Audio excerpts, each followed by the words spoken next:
¿Qué tal? Bienvenidos y bienvenidas a la siguiente conferencia del día de hoy en el Festival de Stop Motion MX.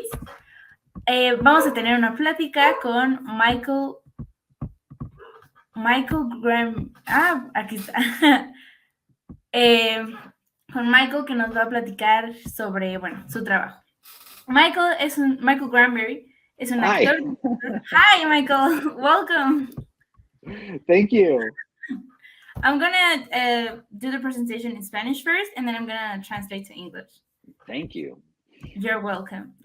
Michael ha sido un actor, director y animador stop motion que ha trabajado con directores como Henry Selick en La pesadilla, The Nightmare Before Christmas, Coraline, y también en su última producción, la cual fue Gwendolyn Wild, que ya está en Netflix para que la chequen. También ha trabajado con directores como Guillermo del Toro en The Shape of the Water, Pan's Labyrinth y Pinocchio. Now I'm going to do it in English. Michael is an actor, director, and stop motion animator who has worked with directors such as Henry Selick in The Nightmare Before Christmas and Coraline, even in his most recent film, Gwendolyn Wild. He has also worked with directors Guillermo del Toro in The Shape of the Water, Pan's Labyrinth, and Pinocchio. Welcome, Michael. We're very thankful to have you here with us on the festival. Thank you. It's my pleasure. And you can start your conversation with us. Sure. I'd love to. It's been a great year for stop motion. We have a lot of stop motion projects coming out. A couple of huge feature films this year. Henry Selick's Gwendolyn Wild, which is his first feature film in 13 years. Coraline was the last one. And also Guillermo del Toro's Pinocchio, which has been a dream of his to produce since I'm sure he was a very young person. I started hearing about it for the first time back in 2010 and thought it was going to happen next week. And then, of course, it took many, many years later for that to get going. But I feel very, very excited to be part of it because I'm a person who was bitten by the stop motion bug very early as a child, and a lot of people I think are. And I've told my animation journey to a few people who said, you should share this story more often because you did almost everything wrong and you still got where you wanted to be. And so it's a message of hope if there are any aspiring animators out there today to hear maybe how somebody who didn't know what they were doing wound up having a pretty good stop motion career so far. And so I'm just going to kind of share my journey with you, and at some point you're going to see it intersects with these filmmakers.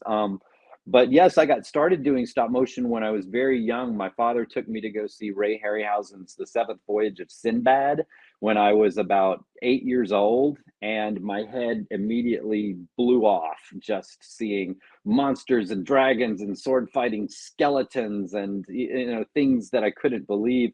And my dad said, well, if you want to know how it's done, I can tell you how they did that.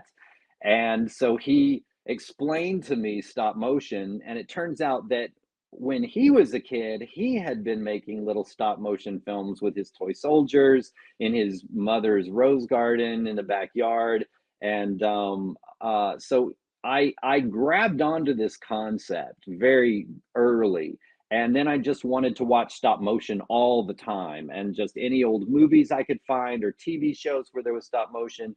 It took 2 years for my parents to trust me enough to buy me a film camera. So I had 2 years to beg before I got my first little Super 8 film camera. And I just started making movies just immediately. I was making little clay characters on my desktop, and then I started to get more advanced, and I was like filming neighborhood kids running from dinosaurs and spaceships landing in the backyard, and just living my dream of getting to make these crazy movies the way that I could, copying the things that I was in love with, these great movies. by Ray Harryhausen and other great animators. And then in the early 80s, two things happened that kind of changed the whole landscape. The first is that CGI came along, and suddenly everyone in the entertainment industry was saying stop motion is dead. Computers are the future. Thank you for playing stop motion animators, but now we have a better technique, and so stop motion is going away. Even Ray Harryhausen announced that he was retiring, that he figured there was not much point in going on. Plus, he was about 80 at that point, so he had earned his retirement. And the other thing that happened was that videotape came along, and suddenly you couldn't, where I lived in the rural South, you couldn't find film camera anymore. And you film, for movie film, it was everything was videotape. Everybody wanted that because it was cheap and you could record over it again and again and again. And so Super 8 film that I'd been animating with vanished. And I was just a kid. I didn't know how to get it or any other place where to buy it. And so stop motion just kind of vanished for me when I was about really getting into it at 14. And I didn't know about film schools, and there certainly weren't really mini animation schools that I knew about. So instead of stop motion, I figured I can't do my first favorite thing. I'll do my second favorite thing, which was theater. I had discovered children's theater about the same time when I was a little kid. And so I just threw myself completely into that. I studied theater all through high school. I got a scholarship and I studied theater all through college. And then out of college, I was super lucky. I got a job at a theater in Florida and a professional theater company, and I was working as an actor and a set painter, and just really, really learning that craft. At some point, I sort of segued out of acting and into directing, because what I realized that I really loved was sort of world building, like, coming up with an idea for an entire production and kind of driving it. And because I loved animation and theater, I sort of also fell in love with puppetry, and had a really, really very active puppet presence in all of my stage work. So I kind of got a reputation as somebody who, didn't stop with just human actors. It's like, if there was an opportunity to have giants or flying things, or, a giant man-eating plant, then I was just going to be all over that. And really, really threw in with theater for about 20 years. I directed a lot of shows. I directed a lot of Shakespeare, especially, did lots of puppetry. And because in our country, unfortunately, you cannot necessarily make a living doing theater, I got to have a day job as well. And I was a barista working at a coffee shop. So I would get up very early, make coffee, and then go and direct theater, and just became very involved with the local art scene, with the theater, with art galleries, with restaurants and bars, and that whole scene. And I had a friend who used to come to the coffee shop fairly regularly, who was a production coordinator for feature films. And she one day said, "Why are you working here?" And I thought, well, I don't know, where else would I be? And she said, "You should be working in film or television somehow." And I was like, great, I don't know how to get into that, but I wouldn't turn it down. And she said, "I'm going to call you. Something's going to come up, and someday I'm going to call you." I thought, great. And so about a year later, my phone rang, and it was her. And she said, "There is a film by Paramount Pictures that's filming here in town." This was in North Carolina, a very small town. And their accounting department needs a production assistant. And I said, "I don't know anything about accounting. That's not at all." And she said, "Well, they've interviewed everybody that they can find, and they don't like any of them." So I thought, all right, I'll come in and meet with them. But I went in, and I didn't even dress up because I didn't think I was going to get it. So I just sort of went in to meet them. And it was, you know, it was very casual. And they said, we can teach anybody how to do this work. It's finding someone we can get along with for 10 months. That's the hard part. And I thought about it, it's like, yeah, you're right. That's like anything, you know, if you're going to be, you know, going through, you know, a crucible of pain with people every day, which production is, you want to at least like the people that you're with. And so then they asked, what is there to do here? Because they were all from Los Angeles and they were suddenly in this tiny little town on the other side of the country. And I said, well, what do you like to do? And they're like, well, we like theater, we like art galleries, we like restaurants, we like bars, you know. And I was like, oh, I know where you need to be. And so I was like, I'll hook you up with theater tickets to all the theater companies in town, and I'll show you where the restaurants and the art galleries are. And you don't have to hire me, and I'll just do this for you. It's no problem. And I got home, and there was a message on my answering machine asking me to start Monday. So that's how I got my first film job, was basically being, you know, sort of a social liaison in addition to being a PA. And so they started to teach me about accounting, and I went from one week I was getting up at 5 in the morning and serving coffee, and the next week I was responsible for $800,000 in cash and taking it to actors and crew people and paying out their per diems. And what I didn't know about accounting is that they are literally the first people hired, they're the last people to be let go, and you work hand in hand with the producers every single day to take this giant chunk of money and turn it into a movie over time. And so it's a ringside seat to watch how movies get made from beginning to end. And the second thing I learned is that when your job is to bring money to people, they like to see you coming. And they were so welcoming to me. It's like, hey, it's Michael. He's the guy with all my money. Come on in. And so I was getting invited into people's trailers and into their offices and just sit down, relax, you take a load out, you know, it's like, and I was thinking, it's not my money. I'm just, you know, I'm just the delivery guy. I'm just a messenger. Exactly. So, you know, so I get this incredible, you know, education, and plus I'm getting to, like, you know, meet, you know, and work with like people, you know, like Tom Cruise and Jim Carrey and Meryl Streep. And I'm like, why am I here? This doesn't seem real. I was the coffee guy. But anyway, so I worked with that production team on 3 films, and I wound up moving out to Los Angeles to work on that.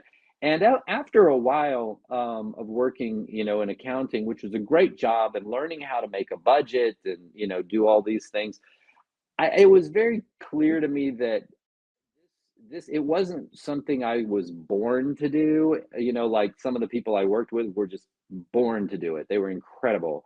But it's something that I could do, and I needed a creative outlet. Everybody's job was creative except mine. Creative accountants go to jail. So I was like, I need a creative outlet, and I didn't want to go back into theater because that felt like I was retreating into my comfort zone. And so for some reason, the idea of stop motion kind of popped back into my head. And, you know, there was still stop motion happening. Even one of the films that I'd worked on with Jim Carrey, the Lemony Snicket series of unfortunate events, it opened with a little stop motion sequence. And I thought, well, somebody's doing it. So I did a little research, and I realized that it was being done digitally at that point. And I got some software and some clay, and I did a couple little experiments, and it was like a dam exploded in my head. And I just, all this pent up, you know, wannabe stop motion animator energy just came flooding out all at once. It's like, oh, I'm back. I'm going to do this. It's just like, I'm going to jettison my career. I'm just going to do stop motion for the rest of my life. I'll probably die poor in the gutter, but I have to do this. I've never felt more like reconnected with something in my heart that had it was like a plug that had been pulled out was suddenly just put back into place, and this whole new energy. And what I quickly discovered was that all the skills that I had learned in theater were applicable to stop motion. The acting, the directing, the choreographing, building sets, lighting sets, making costumes, sculpting characters. It's like, had I gone to an animation school when I wanted to earlier, I might have become a better animator sooner, but I wouldn't have learned all of the other skills. And the other skills are what made it look like my animation was better than it was, because my animation was terrible. But that everybody's is when you start, it's supposed to be. So I got really excited and I just made a film. I just started making a film. I started making characters, and the next thing you know, I was animating them. It never occurred to me that I should learn to animate well. I just decided I was going to start making a film. And so I figured this will be like my training wheels on a bike. I'll never show this to anybody. It can be as bad as it's going to be. You were And sort of experimenting with what you could do with your material. totally. And so I made this little short film, and when it was done, I looked at it and I was like, well, it's really rough, but it's kind of funny. And I showed it to some friends, and they're like, wow, this is really rough, but it's kind of funny. And I just thought, all right. So I took a chance and I entered it into the LA Short Film Festival. And it got in, and a couple of weeks after the festival, I got a call from a producer named Doug Drazen. He discovered Pee Wee Herman and a few other people. So he likes weird comedy, and he said, I liked your film. Why don't we meet up and maybe we can do something with it? And I thought, okay. And so we met, and we took the film and we edited it into a trailer for a show, a new series that did not exist, but we sort of re-edited it and put it some exciting music. And this is a great little series about this crazy family of time travelers and the stupid things that they do. And we wrote up a little synopsis, and then Doug took this package and he started just mailing it off to people. He had a lot of contacts in the industry. So 10 months go by, and he calls me up and he said, we got a hit. Turner Broadcasting is starting a new web show, and they need some original content. And so we had a meeting with the people over the phone, and they said, yeah, this looks like what we want. And we just need you to submit a budget. Could you make us a budget? I'm like, yes, as a matter of fact, I can make you a budget. And so I sat down with All of the Doug. skills were kind of melting together. Everything's converging, right? Yeah. And so Doug, I said, so what should we ask for? And Doug said, well, how much could we do it for? And you could pay your rent and that. And I said, well, $5,000. And he said, okay, well, let's ask for $7,000 and maybe they'll give us $5,000. And so I thought about it. And I said, let's ask for $10,000 and maybe they'll give us $7,000. And so we wrote out a budget for $10,000 for one episode, and we sent it to them, and they said yes to $10,000. They didn't even try to talk us down. And so we thought, oh my gosh, this is great. So we started working on the first little thing, and about 3 days in, they called us and they said, we want to increase our order from one episode to 3 episodes. So suddenly it was $30,000. since they had agreed to 10,000 an episode. So we did the first three. We made $30,000. Remember, the first film was made for about $15. It was very cheap. And so we did those three. We got paid, and we figured, okay, well, that's great. That was a good experiment. And then they emailed us and said, we want 5 more. So it was Wow. $80,000 off of this one ridiculous short film that I was not going to show to anybody. And so it just, to me, it made it showed the value of just making a mess, not really necessarily knowing what you are doing is sometimes, liberating, because I didn't know if something was going to work or not. I just tried it. And it in that case, it really paid off. So I had paid my rent, and I was doing other little freelance things. And then somebody said, have you seen this new show, Robot Chicken? And I was like, no. But then I saw Robot Chicken. I was like, that's exactly what I'm trying to do here. This Such a great weird, yeah, it's just this weird, wacky comedy using found objects and toys, and it's just very sort of crude. And but they did have some pretty good animators on that show, and so I called them up. I wound up being an intern on season 3. I was an assistant on season 5, and I was a full animator on season 6. And just spent a lot of time, around these great animators. And that's where I really learned how to animate, because there were some great animators all there, because there weren't that many animation jobs. And so the really good people tended to sort of like swarm where there was good paying work. And so being around these incredible talents all the time, you start to learn really quickly. And the best thing about learning about stop motion is you can go through it one frame at a time and see what these genius animators did. You can see exactly what they did, which you can't always do in like CG. It's hard to tell because so many people work on every single frame. But in stop motion, you're really looking at a performance by one person. So I did a lot of great stuff with that, with the late night stoner comedies, which I love, and also did a lot of.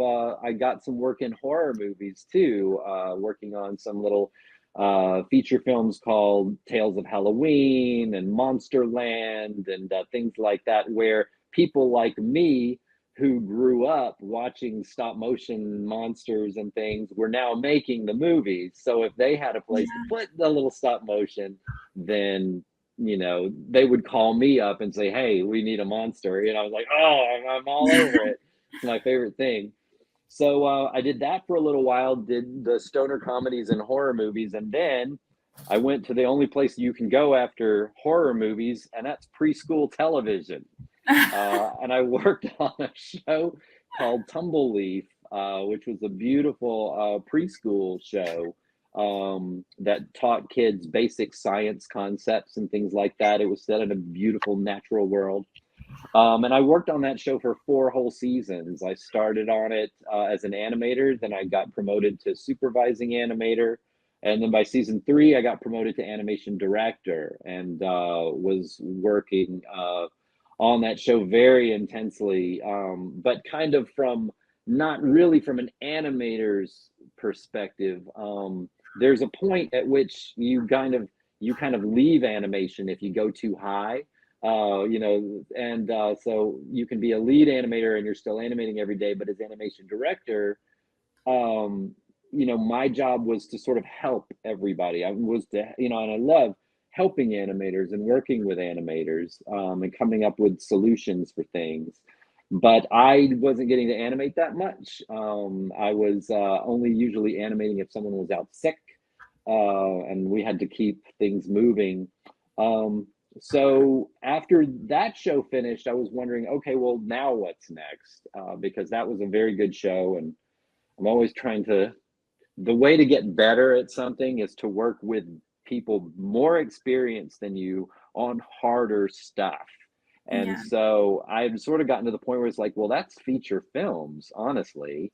And so as just out of the blue, I got a call from a friend of mine who's a producer for Henry Selick, the wonderful filmmaker of, that you mentioned, Nightmare Before Christmas and Coraline and James and the Giant Peach, just my absolute, just the films that I still watch every year, multiple times a year, just because I get so much out of them. And I, just thought, Henry Selick's doing a project, and like, yeah, and it's with Keegan Michael Key and Jordan Peele. And I was like, what? This is Yeah. like three of my favorite artists all together on the same movie. This is crazy. So I just thought, I'm never going to get on this. There's no way. There's no way I'm going to get on this. And my friend said, just submit a reel. And I hadn't done a reel in about 10 years because the stop motion community is so small. Once people know you, they know you. They know what you've done. So a They know reel your is, work. yeah, because you did it for them. Yeah.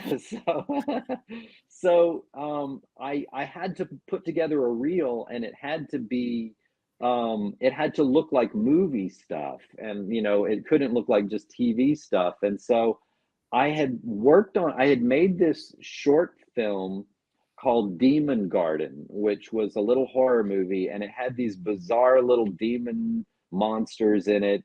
They were all animated on ones or on singles. So it was very smooth, very, it looked more like cinema stuff. And I put a lot of that on my reel. I didn't know that Wendell and Wild was a movie about demons. I didn't know that the two main characters were demons and that it was going to be all these monsters and stuff. It was just a coincidence. They didn't tell you like the premise or anything. Nothing. I didn't know anything about it. But suddenly they're like, okay, Henry likes your reel. So you're going to come in and you're going to do some effects tests. And I was like, oh my gosh, this is crazy. So there were no other animators at this point. I was the very, very first person contacted about Wow. doing any animation. And so there was nothing to look at, nothing had been done. And so I waited a few days, and then I got this email, and it said, I know some of you maybe haven't seen the film and everything, but this isn't really spoiling anything. But for those of you who have seen it, you'll know what I'm talking about. In the test, so for this test, I got this email and said, we need to see this white goo squirt out. No, that was a later one. We need to see this spiral thing that's like a giant springy hair, but it's like a tree, and it just comes up out of the ground and just settles. And I read that and I thought, oh, and I emailed them back and I was like, okay, great. Like, how fast should it be? What kind of, motion should it be? Like this, should it be like that? And, just all of these technical questions. And I got no response at all. And I had to go in and animate it the next day. And I thought, well, what should I do? And I was getting really anxious. And then I just thought, I'm just going to make it look like a Henry Selick movie. And so I got out Coraline and James and the Giant Peach and Nightmare Before Christmas, and I watched them all again for the millionth time, but just to bathe my eyeballs in Focusing like the style and the technique and like little yes, things. exactly, the little things, those little details. What is it about this that makes it the way it is? And then I went in the next day and I animated this springy coil thing coming out of the ground and settling in the style of a Henry Selick movie, I thought. And so then I waited and I got no response back from that. And so then I got another email and it said, we need to see this white goop squirted out of a tube and it lands on the ground. And I was like, okay. And I asked all these questions. What should it, how fast should it go? What should it be? Like all these little technical questions, no response. So I did the same thing. I went in, I was like, I'm going to make it look like a Henry Selick movie as best I can. And I bloop, did that. Then I got another email. We need to show this goop coming out of a tube, landing on the ground, and then the spirally hair thing comes out. And so I did that. And I kept getting these little emails saying, we need to see this, we need to see this. And then nothing, no response. So I just thought, well, I don't know what they think. So the day finally comes. I'm at the studio where they were building the set for this test. We were just going to do a test with these two demon characters. And I was in another part of the building, and someone came in and said, have you met Henry yet? And I was like, what? And they're like, Henry Selick is here. He's in the art department talking with the designers right now. And I was like, oh my gosh. So I jumped up and, started walking with my friend. And I said, and I asked him because I'd heard that Henry had sort of this legendary, like, mercurial temper. And so I just asked, I was like, is Henry in a good mood today? Can I approach? And my friend said, absolutely not. And just shook his head. And I was like, oh my gosh, this is going to be awkward. So we went into the art department, and there was Henry Selick with his back to the door, and this circle of art department people that just had their heads hanging down and just looking like whipped puppies. And Henry's arms were just like all over the place, and he's just like, oh, just this, and we're walking up behind him. And so I got right behind, we just kind of stopped, and the producer on the project saw me, and she pointed and she's like, Henry, this is Michael Granberry. He's the animator who did all the animation tests. And Henry Selick like whips around really fast. He locked eyes with me and he pointed and he said, you, I love everything you've done. It's amazing. It's so great. This film's going to be wonderful, everybody. It's these little details. We'll figure it out. Don't worry about it. This movie's going to be great. Thank you all for all your hard work and everything. And just the clouds parted, and he turned around, he grabbed me, shook my hand really hard and everything. And then he just left. And it's like when my heart eventually restarted, I was thinking, okay, all right, that was good. I wasn't expecting that.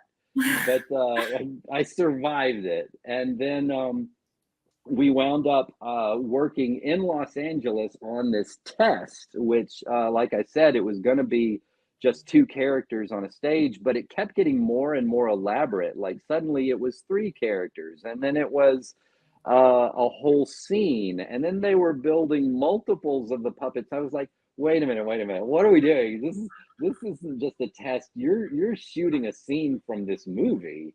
And if the movie doesn't get greenlit, I guess it could be a standalone short film. But whatever we're doing, I'm in. So you never got like, did you get told like you're hired, like you're gonna be an animator in this movie, or like did you just started and you were along with the ride? It just kind of evolved. It was just I mean I would kind of had signed a contract for the first little tests, and then I got like a bigger contract that was like, okay, we're going to do this test, and it's going to take about 2 months, and we're going to shoot basically a scene from the film. And so we shot this thing, and it was really great. I mean, Netflix was so supportive, and they loved Henry, and Henry's way of doing stuff was just like, I learned a lot from him, because one of the things is that he won't say something is approved until he absolutely loves it, and that I think is a hard thing to do, because when you're a creator, the longer you take to approve something, people are waiting for you, and money is being spent and things like that. But having the confidence that if your heart tells you something's not there yet, to hold on until it gets there, you're going to be so glad that you did. And so we were shooting this test, and a wonderful thing happened one day. You know, everybody loves, you know, Henry's films and are big fans. So we would get some cool people coming through. And one day I was working on a scene and they said, Guillermo del Toro is coming through today. And I was like, my God. what? Because we knew that he was getting ready for Pinocchio. And so he was there to have meetings with the Netflix people as well. And so I generally try to keep a cool head when celebrities come through, but I just thought, oh, this isn't gonna work. It's like I'm gonna freak out. So he came into my stage and I just said, I'm not even gonna try to act cool because it would just be a pathetic waste of time. I love your work. I'm a huge fan. Is there and he's just like, oh, I love what you're doing. It's so great. Blah, blah, blah. And he was just instant rapport, you know, it's just like, here's somebody who loves animation. And he just was telling me all these great stories. He told me the whole story about how he and his brother started the stop motion film industry in Mexico, you know, Yeah. made their own projects. It was like, ah. And he was looking at this crazy rig that they had built me for the shot I was doing. And he said the sweetest thing. He said, look at all these incredible points of articulation. It's incredible. He said, and then he said, in Mexico, all we have are toothpicks and bubble gum. And it just hit me right in the heart. And it just so happened that on my big rig that they had built me, I had a little piece of wax that looked like bubble gum and a toothpick sticking out of it, like stuck to it to like point, you know, on the ground, you know, to measure my moves. And I Uh-huh. said, you know, there's always a place for toothpicks and bubble gum, you know, no It's always matter how. necessary. Yeah, yeah. If you can make something out of nothing, then you can really make something out of something. Yeah. You know, and so every day on stop motion is solving problems. But that was just a great treat to get to meet him. And you know, I just said, you know, I hope the fates align that maybe I get to work on your project as well. And he's like, oh, I hope so too. And so he left and we did the test, which turned out really cool. And when you do see Wendell and Wild, the first scene of Wendell and Wild, where you're introduced to them, about half of that scene was the test that we shot in LA. And I thought they'll never use it because it'll be so different, you know, because Yeah. It was just we'll a test. yeah. But no, Henry was like, it's going in the movie. And so it looks sort of different than the later animation, but I love that he wanted to keep that in there. And it was just me and Anthony Scott, who was one of the legends of stop motion, and a couple of other incredible animators just doing this one little scene. And so then the movie got greenlit. I moved from Los Angeles up to Portland, Oregon, and I was a lead animator on my first feature film because I had worked on the test in LA. And had I not had that step, I for sure would not have gotten into that position. But it was a great move into, you know, okay, what a lead animator does is, you know, tries to figure out the personalities of the characters, you know, the first time that, you know, that you're seeing. And then other animators, you know, kind of copy and build on that. Yeah. So you're right there at the beginning with these characters. You you've had such a crazy career and so many coincidences that, well, like I don't, maybe not even coincidences, like you were just at the right places at the right time. They got to Yeah, know you, you built upon what you loved to do. And true. that got you so many other opportunities, and thank you for sharing it with us.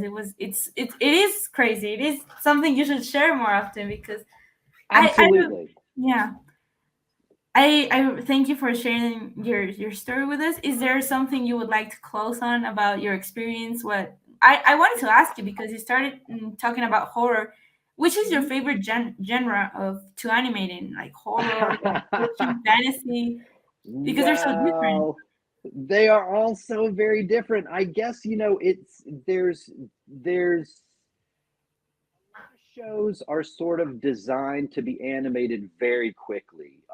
You know, and so sometimes work sometimes work tends to get valued more if it's done super fast. Speed trumps quality. And so I like it when quality gets to trump speed. Yeah. Because again, at the end of the day, when you're animating on a film for 4 years, Wendell and Wild was 4 years of my life on that, and then finished that, and then got to go on to Pinocchio at the very end of that. So, you know, it's the difference between finding a beautiful rock and taking a beautiful rock and putting it in a rock tumbler, and letting it polish and get refined to really release something that's beautiful in there. And I like the level of refinement. So when you have something that has a level of refinement in the animation, I'd say that that's what I like to do more of. Because then no matter what it is, if it's a love story, if it's a horror story, anything, you're putting more love into it. And so I like that. But horror is really fun. It seems pretty fun. Like you get to do Yeah. gnarly stuff. Well, thank you so much, Michael, Oh, for it's my speaking with pleasure. us today and sharing our story. Your story, Sure. sorry. Sharing your story with us. Oh, it's my pleasure. My pleasure. And I'm happy to answer any questions if you have any. Well, thank you very much. Of Would course. you like to say something for the end, like something to close the conference with? I would like to say just my favorite quote about stop motion from the late film critic Roger Ebert, which is that computer graphics look real, but they feel fake. Stop motion looks fake, but it feels real. That is And that's why I love what I do. And Thank you very much, Michael. We're thank going to move you. on to our next activities today, so stay with us. It was a Okay, pleasure. mine, all mine.